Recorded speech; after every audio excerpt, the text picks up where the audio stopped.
नमस्कार। Podcast with शरद, इसमें आपका बहुत बहुत स्वागत है। और आज एक और ख़ास मेहमान इस पॉडकास्ट में हमारे साथ हैं। थोड़ा सा उनके बारे में आपको मैं बता दूं तो एक यंग लीडर हैं वो कांग्रेस के। और अभी इस प्रोग्राम को लेकर मैं सोशल मीडिया में देख रहा था कि कुछ कमेंट्स ये थे कि आप लगातार जो बड़े नेता हैं उनके पुत्रों से बातचीत कर रहे हैं। तो ये एक संयोग है, एक ट्रायोलॉजी हुई है कि ये लगातार इन अ रो हमारे साथ जो युवा नेता हैं वो भी एक स्टालवर्ट पॉलिटिशियन के पुत्र हैं। लेकिन ये सिर्फ एक संयोग है। उनका समय विधायक हैं वो, और उनके पिताजी बहुत ही बुंदेलखंड के एक प्रॉमिसिंग लीडर तो रहे ही, कैबिनेट मिनिस्टर भी रहे, 5 बार के विधायक रहे वो, और बहुत ही सहृदय और बहुत सबको साथ लेकर इंक्लूसिव पॉलिटिक्स जिसको आप कहते हैं उसके वो रिप्रेजेंटेटिव रहे। और कुछ उसी लाइन को लेकर उनके पुत्र आगे बढ़ रहे हैं जो पृथ्वीपुर से कांग्रेस के विधायक हैं। तो चलिए जानने समझने की कोशिश करते हैं कि एक युवा विधायक के नाते वो कांग्रेस की राजनीति की मध्य प्रदेश में दिशा धारा कैसे देखते हैं, और ख़ुद उनके अपने व्यक्तित्व में, उनके अपने जीवन में उनकी सोच और दृष्टि राजनीतिक की बात करें, हम राजनीति की बात करें या पब्लिक लाइफ, सार्वजनिक जीवन की बात करें कैसे। तो मुलाकात करिए। मेरे साथ हैं नितेंद्र सिंह राठौर जो पृथ्वीपुर से कांग्रेस के विधायक हैं। बहुत स्वागत करता हूं नितेंद्र जी आपका। नमस्कार जी, नमस्कार। थोड़ा सा ज़रा अपने बारे में, जी, क्योंकि बहुत लोग हैं जो जानना चाहते हैं कि जी, आपको समझना चाहेंगे। वो जी, एक बड़ी स्ट्रांग लीगेसी रही है। जी, राजनीति आपने चुनी जी, या फिर ये पिताजी की इच्छा थी, ये भी हम जानना चाहेंगे। थोड़ा जी, सा बताइए उस जी, दौर को जब जी, आप राजनीति में नहीं थे। जी। देखिए, मैं प्राइमरी एजुकेशन, उसके बाद मैंने होटल मैनेजमेंट किया और उसके बाद मैंने होटल के व्यवसाय से जुड़ा। अच्छा जी। होटल व्यवसाय में कंटिन्यू रहा। उसके साथ साथ जितने भी होटल से संबंधित जो एग्जीबिशंस होते हैं, जितने ट्रेड फेयर्स होते हैं हिंदुस्तान में, हिंदुस्तान के बाहर, वो सब मैंने अटेंड किए।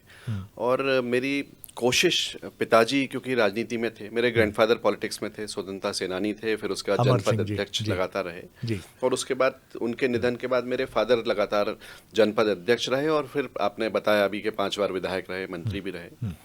और उनके निधन के बाद सभी जो हमारे परिवार और क्षेत्रीय परिवार पूरा, क्योंकि हमारा परिवार सिर्फ मेरे परिवार तक सीमित नहीं है। पिताजी जो एक लंबा बड़ा परिवार छोड़कर गए हैं, मेरे विधानसभा क्षेत्र पृथ्वीपुर और निवाड़ी जो अभी विधानसभा क्षेत्र नहीं है, जिला है, लेकिन वो भी उतने ही कनेक्ट हैं, आज भी मेरे से कनेक्ट हैं। उन सब से राय मशवरा हुआ, सब ने बैठ के, और सबकी इच्छा थी कि मुझे आगे इस चुनाव में कंटेस्ट करना चाहिए। तो विधायक बनकर अभी आया हूँ, लेकिन मैं जब अपने बिजनेस में भी था या जब मैं पढ़ भी रहा था, तो मेरे पिताजी अक्सर, जब मैं पढ़ता था और जब मैं छुट्टियों में पृथ्वीपुर जाता था, तो वो कई बार क्या करते थे कि वो खाना खाने चले गए या कुछ करने अंदर चले गए, तो वो कहते थे कि आधे घंटे सारे लोगों के बीच में बैठो। तो मुझे बाहर, हमारे यहाँ एक खुला दफ्तर है जहाँ सब लोग आके बैठते हैं, सब प्रेम से अपनी बात रखते हैं, और हम लोग कोशिश करते हैं जो भी निराकरण उसका कर सकें। तो वो मुझे छोड़ देते थे इस तरह से। तो जब मैं बैठता था तो मुझे लोगों की भावनाएं, लोगों के इमोशन सब समझने का मौका तो मिलता ही था। तो इस तरह से ये नहीं कह सकते, मतलब एक पॉलिटिकल टच था जो not as a leader but पिता के पुत्र होने के नाते ये मौका मिलता था कि जब पिता पॉलिटिशियन, हमारे परिवार में एक चीज़ तय थी कि हमारे परिवार में एक ही लीडर होगा पॉलिटिक्स में, तो हम उसको सब फॉलो करते थे। पिताजी जब तक थे, हमारे पूरे परिवार, हमारे काका, हमारे कजिन्स, हमारे परिवार, सबके एक ही लीडर थे, पिताजी। तो उन्होंने जो बोला कि बैठ जाओ, लोगों की बात सुनो, तो हम सुनते। उन्होंने कहा यहाँ निमंत्रण में चले जाओ, शादी में चले जाओ, तो हम लोग चले गए। और मैं ही नहीं, परिवार के अन्य लोग भी सब इस तरह से करते थे। पिताजी के निधन के बाद जब जिम्मेदारी आई, तो मेरे परिवार, जो मेरे सभी बड़े काका हैं, परिवार के सब और काका, सब लोग मिलकर तय किया हम लोगों ने, और सभी लोगों ने एकजुटता के साथ पूरा दिन रात एक करके मेहनत की। और मेरे कार्यकर्ता स्वरूप जो परिवार है, उन सब ने भी उतनी ही मेहनत की, क्योंकि मैं तो अकेले कहूँ तो मेरे बस का नहीं था कि अकेले विधायक बन सकता था। सबका सहयोग, सबकी मेहनत, जिसकी वजह से आज विधायक के पद पर मैं आकर बैठा हूँ। और मैं आपके चैनल के माध्यम से अपने क्षेत्र के परिवार का बहुत बहुत धन्यवाद भी करना चाहता हूँ कि उन्होंने मुझे इस लायक समझा और ये मौका मुझे दिया। नितिन जी, ये सवाल बहुत स्वाभाविक है जी कि जिसको हम कहते हैं कि पहला ही अटेम्प्ट आपने लिया जी और बहुत ही टफ था चुनाव, जी निश्चित तौर पर, जी क्योंकि बाय इलेक्शंस माने जाते हैं कि वो रूलिंग पार्टी के साथ जाते हैं जी और वो भी बीजेपी जैसा संगठन, जी बीजेपी की ताकत, जी और आप और आपका परिवार और आपकी होल्डिंग जी जिस तरह से पृथ्वीपुर और निवाड़ी में है, मैं ये जी मान नहीं सकता जी कि आपको बीजेपी में आने का ऑफर नहीं मिला होगा। नहीं, बिल्कुल आप ठीक कह रहे जी। हैं। और बाई इलेक्शन के पहले मुझे कई भारतीय जनता पार्टी के वरिष्ठ जो नेता हैं उन्होंने अप्रोच किया था। हाँ। और जब उन्होंने अप्रोच किया था तो मैंने बताया कि मेरा परिवार सिर्फ राठौर परिवार नहीं, मेरे क्षेत्र के तमाम कार्यकर्ता वो भी मेरा परिवार है। हम सब ने बैठ के हम लोग बात भी की इस मैटर पे, कैसे इस तरह की बातें आ रही हैं। और सभी लोगों की बात थी कि स्वर्गीय पिताजी जिन्होंने पूरा जीवन, वो जब शुरुआत की निर्दलीय जीते, कई वोटों से जीते, 40,000। हाँ, लेकिन उन्होंने कांग्रेस का दामन तब भी नहीं छोड़ा। हमेशा कांग्रेस के कर्मठ सिपाही रहे, एक जिम्मेदार कांग्रेस के कार्यकर्ता के नाते हमेशा काम करते रहे। और उनके निधन के बाद, उनके पुत्र होने के नाते, अगर मैं इस तरह का कोई कदम उठाता हूँ तो मेरी क्या इमेज होगी ये आप ही समझ सकते हैं। इसलिए हम सब लोगों ने ये समझा कि हमें चाहे कितनी भी कोई भी ऑफर आती है, हमें कदम यहाँ से डगमग नहीं करना है। ये बात बड़ी इम्पोर्टेंट है। जी लेकिन आपके पिताजी खुद 2 बार कांग्रेस के टिकट से वंचित रहे जी और दोनों बार उन्होंने निर्दलीय के तौर पर चुनाव लड़ा और जी मोर देन 40,000 से जी वो चुनाव जीते। जी उनके मन में भी कड़वाहट नहीं आई कभी? नहीं, निश्चित रूप से देखिए, कई बार इस तरह के भाव तो आते हैं, इमोशंस तो हर किसी के होते जी। हैं। और कोई अगर प्रॉमिसिंग लीडर है और उसको वो ये कंफर्म मान के चलता है कि उसको टिकट मिलेगी, और अगर टिकट कट जाता है तो ये स्वाभाविक है कि कुछ इमोशंस होते हैं, रिएक्शंस भी होते हैं। उन्होंने भले ही इंडिपेंडेंट चुनाव लड़े, जीत कर आए, पर उन्होंने पार्टी का साथ तब भी नहीं छोड़ा। मेरा ये मानना है कि हम पार्टी पर पूरी तरह से समर्पित हैं। पार्टी हमें जो जिम्मेदारी दी उसको निभाते हैं, लेकिन पार्टी का भी ये कर्तव्य है कि जो उनको जिम्मेदारी के साथ जो कार्यकर्ता कार्य कर रहे हैं उनका ध्यान रखें। ये पार्टी का भी कर्तव्य है। तो मैं तो पूरी ईमानदारी के साथ, पूरी निष्ठा के साथ एक कार्यकर्ता के नाते अपनी पार्टी के लिए काम करता हूँ। मैंने बोला कि संघर्ष का समय है, पार्टी के साथ हूँ। किसी कवि की पंक्तियां भी हैं कि संघर्ष मनुष्य के जागृत पौरुष की अविरलता का स्वर है। जी, संघर्ष बड़ा है सपनों से, संघर्ष सुखों से बढ़कर है। क्या बात है। जी तो ये बात सही है। संघर्ष करने वाला सेनानी आप मूल रूप से राजपूत जी समुदाय से आते हैं और वहाँ एक बड़ी फाइटिंग स्पिरिट है।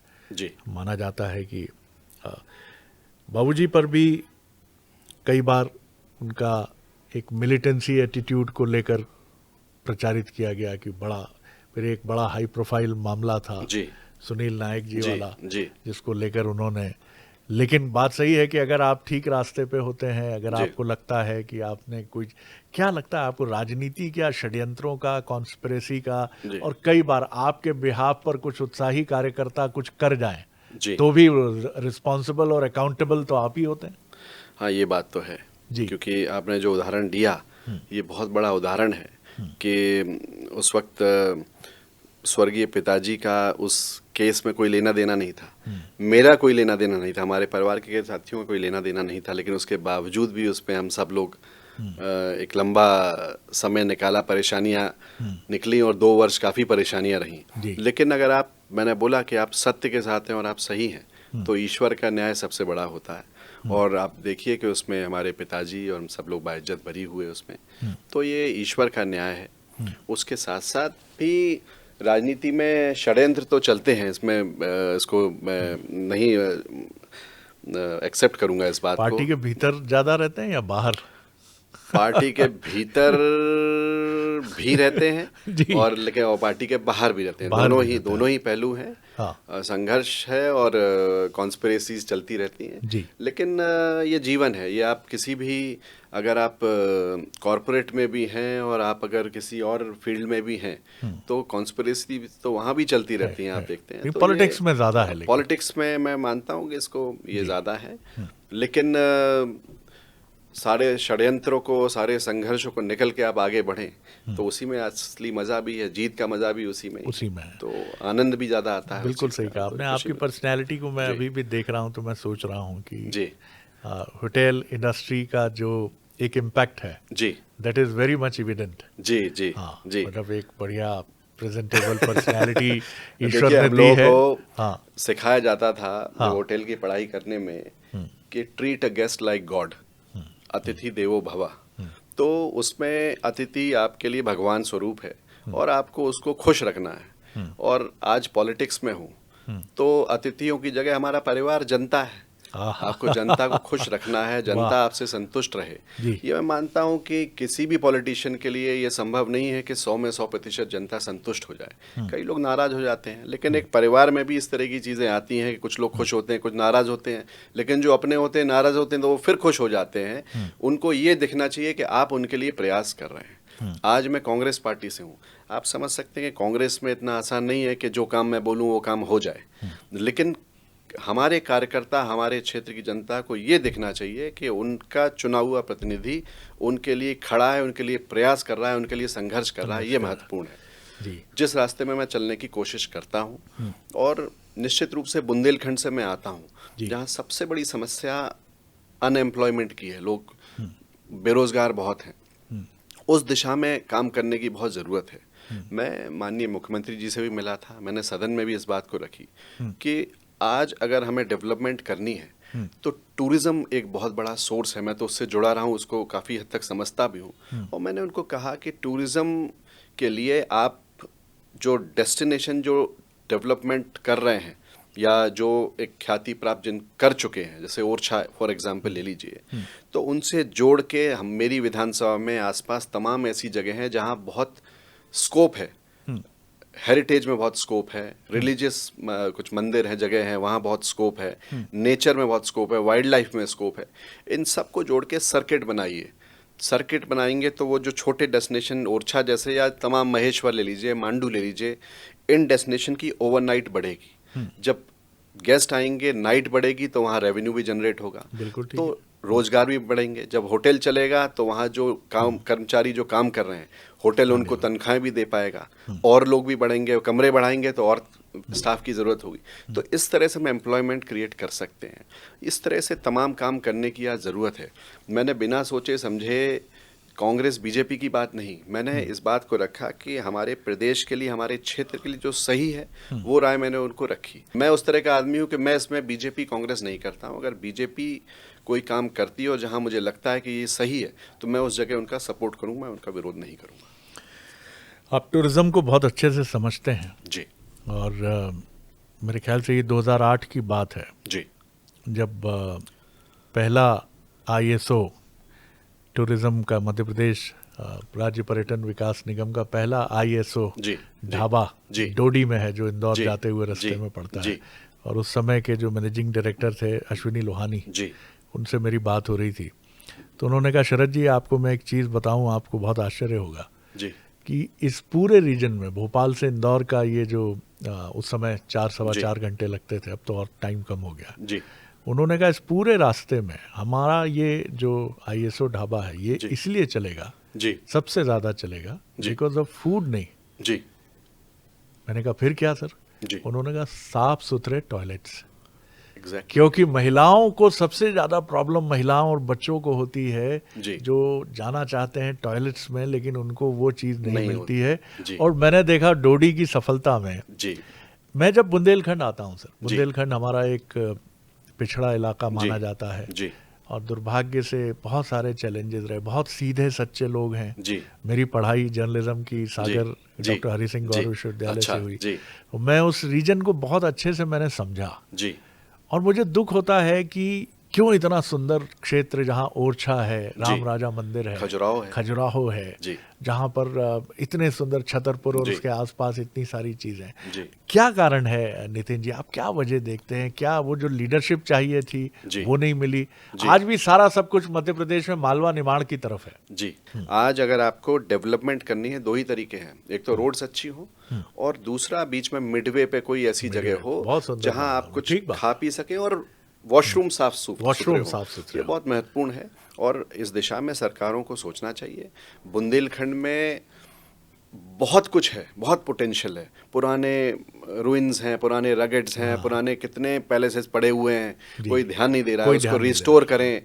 जंगल, कितना खूबसूरत जंगल है, नेचर है, हमारे ओरछा में ही बेतवा है, खजुराहो में आगे चले जाइए केन है, पांडा फॉल ले लीजिए, राने फॉल ले लीजिए, यहाँ बेतवा में राफ्टिंग हो, मतलब कितने स्पॉट्स हैं। दतिया देखिए आप, उधर ग्वालियर के आगे भी आप चले जाइए, मिडावले, आप कितने खूबसूरत डेस्टिनेशन है, चंदेरी चले जाइए, तो बहुत स्कोप है, लेकिन सरकार को इस पर ध्यान देना चाहिए।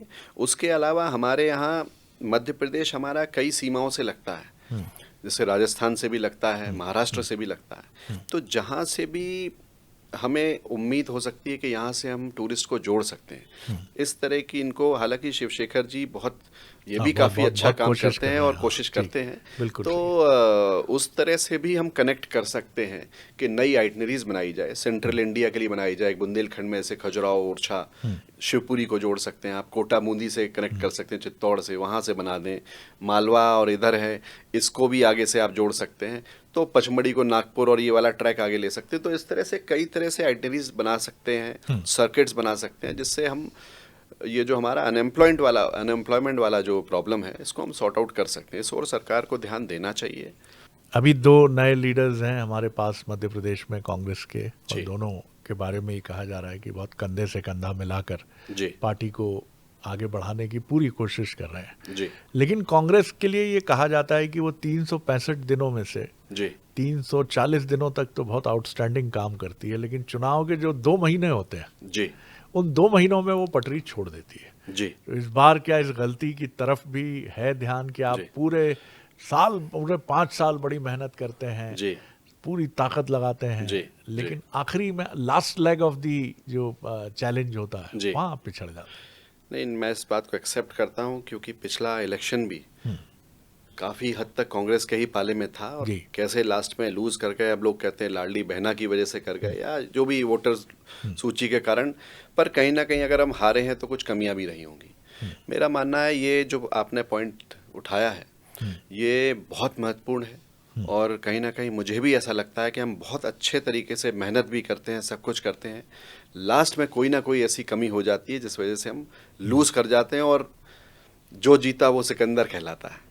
तो इस पे अभी मांडू में नव संकल्प शिविर एक हम लोगों का हुआ था, जिसमें राहुल जी ने भी उसको एड्रेस किया था, और सारे लोगों ने अपनी बात रखी, और इसमें विशेष रूप से इस बात पे चर्चा हुई कि कैसे हम अंतिम वक्त पे अपना जो बूथ है उसको संभाल के रखें और बूथ मैनेजमेंट को और बेहतर कर सकें। इस दिशा में सबने अपने सुझाव दिए।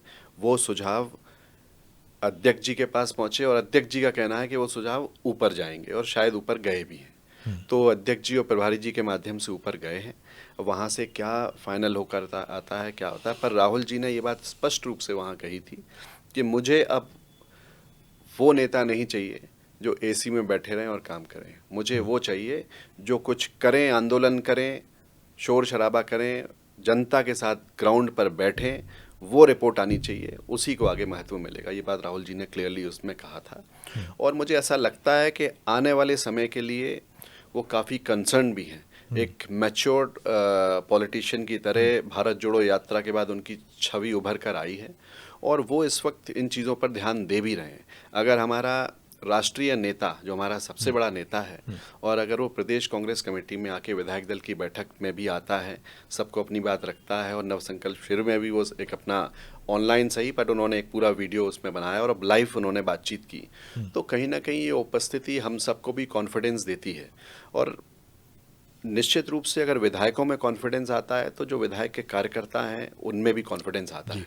तो ऊर्जा का संचार हमें भी चाहिए, हमारे नेता से हमें ऊर्जा मिलती है और हमसे वो ऊर्जा और सब नीचे जो कार्यकर्ता हैं उनको ट्रांसफ़र होती है।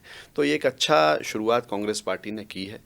एक चीज़ जो कांग्रेस के लिए समीक्षक भी मानते हैं, पॉलिटिकल ऑब्जर्वर्स भी मानते हैं जी कि जब धर्म का विषय आता है, खासतौर से सनातन का सब्जेक्ट आता है जी तो कांग्रेस के नेता डिफेंसिव हो जाते हैं जी, वो पीछे जाते हुए दिखते हैं। जब उनसे पूछा जाता है कि स्टालिन डेंगू मलेरिया कह रहे हैं सनातन को नष्ट हो जाएगा, तो बजाय इसके कि उसको बहुत हम्बल तरीके से ही, ठीक है आपके स्ट्रैटेजिक अलायंस में आपके इम्पोर्टेंट साथी हो सकते हैं वो जी, लेकिन क्यों पीछे हटती है कांग्रेस, चाहे वो कुंभ का विषय हो, चाहे वो कोई और बिंदु हो, राम मंदिर का विषय हो, तो ऐसा लगता है कि जैसे जुबान पर आते आते कोई बात रुक जाती है। जी जी, नहीं कांग्रेस उसमें पीछे नहीं हटती, उसको भारतीय जनता पार्टी एग्रेसिव होके उसको ग्रैस्प करने की कोशिश करती है, वो माहौल इस तरह से बनाते हैं। ऐसा नहीं है, सनातन की जहाँ तक बात है, मेरे बहुत सारे कांग्रेस में तो काफ़ी इस बार पहली बार के विधायक भी बहुत चुनकर साथ में आए हैं और इस विषय पे काफ़ी बातचीत हम लोगों की भी होती है कि ऐसा क्यों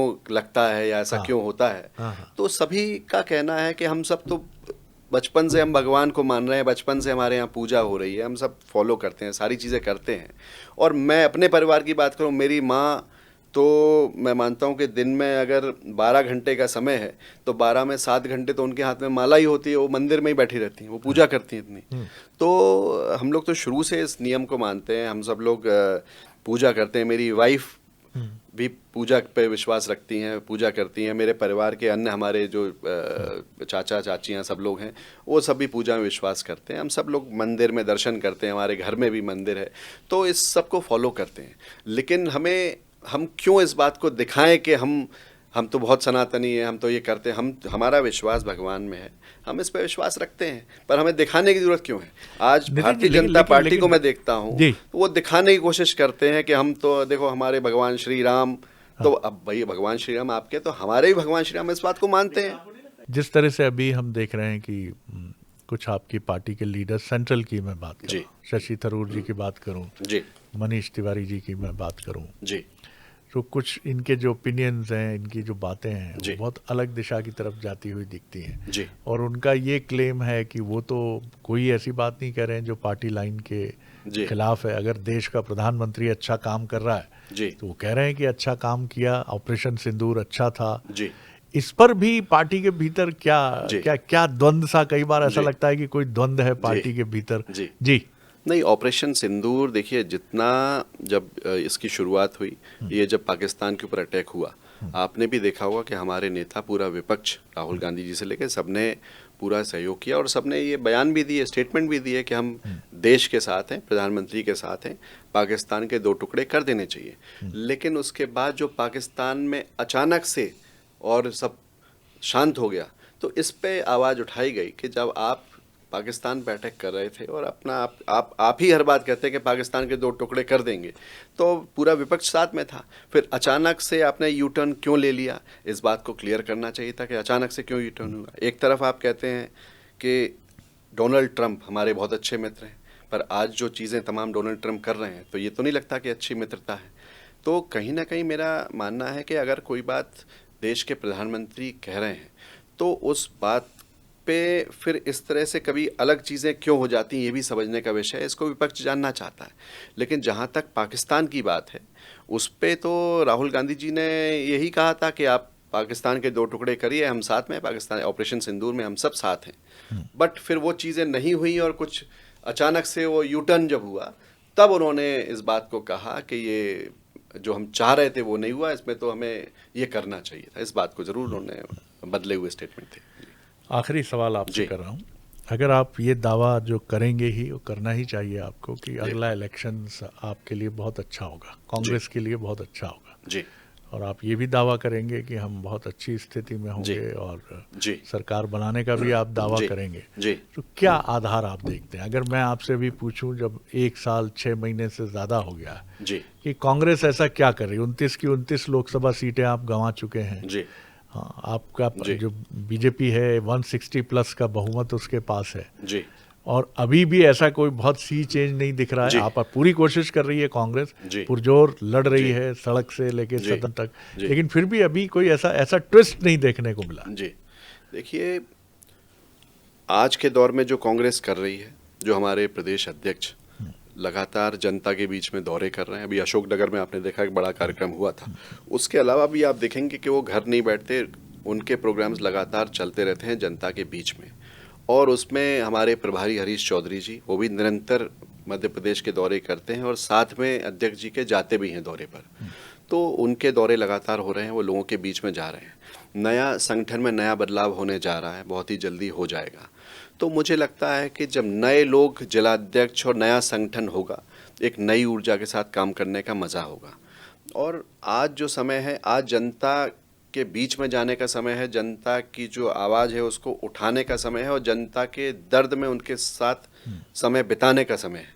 तो मुझे लगता है कांग्रेस पार्टी इसमें ठीक कर रही है। आने वाले समय में मुझे ऐसा लगता है कि 2028 में कांग्रेस की सरकार बनने के चांस इसलिए होंगे कि कांग्रेस तो मेहनत कर ही रही है, पर जनता जो दिखाई देता है वो असल में है नहीं। आज जनता परेशान है। मैं भी अपने विधानसभा में देखता हूँ, आसपास देखता हूँ कि यहाँ पे दावे जरूर किए जाते हैं कि राजस्व के सारे काम बहुत आसानी से स्मूथली हो रहे हैं, लेकिन जनता आज चक्कर काट रही है। वो नामांतरण, सीमांकन, इसमें उनको परेशान किया जाता है, बिना पैसे के उनके काम नहीं होते। और कांग्रेस के साथ साथ जनता इस बार कांग्रेस के पक्ष में चुनाव लड़ेगी, क्योंकि कहीं ना कहीं भारतीय जनता पार्टी के भ्रष्टाचार से जनता में नाराज़गी है और उसका असर 2028 में देखने को मिलेगा। लोग ये भी चाहते हैं, ख़त्म करूँगा इस सवाल के साथ, कि कौन होगा चेहरा सीएम फेस के लिए। जी देखिए, अभी तो मुझे कुछ मैं नहीं कह सकता हूँ इस पे कि कोई लीडर होगा या क्या करना चाहिए, पर मुझे लगता है कि आज जो कांग्रेस पार्टी कर रही है जनता के बीच में जाना, उसको निरंतर करते रहना चाहिए। आखिरी वर्ष में जो पार्टी का शीर्ष नेतृत्व है निश्चित रूप से इस पर विचार करेगा, क्योंकि हमारे पास कई डायनेमिक लीडर्स आज हैं। जीतू पटवारी जी हैं, उमंग सिंगार जी हैं, जयवर्धन सिंह जी हैं, सचिन यादव जी हैं और तमाम लीडर्स हैं, जो अरुण यादव जी हैं। तो ये तमाम लीडर्स हैं, अच्छी खासी प्रतिभा इनमें है। अब ये तय तो पार्टी आगे करेगी, शीर्ष नेतृत्व तय करेगा कि लीडर होगा या नहीं होगा, लेकिन एक जिम्मेदार कार्यकर्ता होने के नाते जो जिम्मेदारी मुझे या हम सब विधायक साथियों को दी जाएगी, हम तो उसका निर्वहन करेंगे, पार्टी के लिए काम करेंगे। और पूरा विश्वास है, विश्वास ही ऊर्जा का काम करती है। हम तो उस विश्वास के साथ काम कर रहे हैं कि 2028 में कांग्रेस प्रचंड बहुमत के साथ वापसी मध्य प्रदेश में करेगी।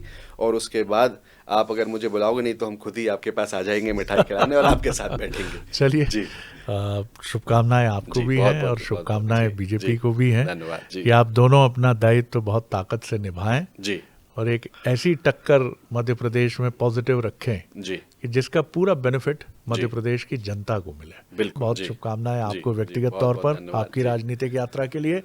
तो ये थे कांग्रेस के युवा विधायक नितेंद्र जी। पॉडकास्ट में आज इतना ही, और अगली बार एक और पर्सनैलिटी के साथ पॉडकास्ट में आपसे मुलाकात करेंगे। नमस्कार।